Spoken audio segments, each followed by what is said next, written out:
എങ്ങനെ ഇതെന്ന് ചോദിച്ചാൽ ഞാൻ പറഞ്ഞു, മാതാവ് എനിക്ക് സൗഖ്യം തന്നേ ഡോക്ടറെ. ഇന്നലെ 6:30-ക്ക് ശേഷം ഞാൻ എഴുന്നേറ്റിരുന്ന് തന്നെ ഇന്നതുപോലെ എല്ലാം ചെയ്തെന്ന് പറഞ്ഞ്. കുഴപ്പമൊന്നുമില്ലല്ലോ, എന്നാലും നമുക്കൊന്ന് ന്യൂറോയെ കാണിക്കാമെന്ന് പറഞ്ഞ്. തിങ്കളാഴ്ചയല്ലേ ന്യൂറോയെ കാണിച്ചിട്ട് ഞാനങ്ങ് വിടാമെന്ന് പറഞ്ഞ്. അത് കഴിഞ്ഞ് ഒന്നുകൂടെ ഫിസിയോതെറാപ്പിക്ക് 2 ദിവസം ഞാൻ പോയി. അന്നേരം അവർ കാലയിൽ ഇങ്ങനെ എർത്തടിക്കുന്ന പോലെ ഒരു വയർ വെച്ച് കെട്ടി എന്തോ ചെയ്യത്തതേ ഉള്ളത്. പക്ഷേ ഞാൻ നടന്ന് വീൽ ചെയറിൽ കൊണ്ടുപോയി എന്നെ ഫിസിയോതെറാപ്പിക്ക് കൊണ്ടുപോയി. ഞാൻ നടന്ന് ചെന്ന് റൂമിൽ കയറി.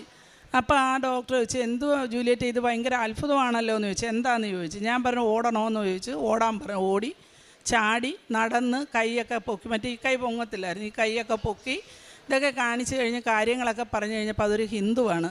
ആ ഡോക്ടർ പറഞ്ഞത്, ഞാനും കൃപാസനത്തിലെ ഒരാളാണ്, ഞാനും കൃപാസനത്തിൽ പോവും, അത് ഭയങ്കര ഒരു അനുഭവമാണെന്നൊക്കെ ആ ഡോക്ടറും എൻ്റെ അടുത്ത് പറഞ്ഞ് അങ്ങനെ എനിക്ക് സൗഖ്യം തന്ന്, കർത്താവ് എനിക്ക് തന്ന സൗഖ്യത്തിന് നന്ദി പറയാനാണ് ഞാൻ നിൽക്കുന്നത്.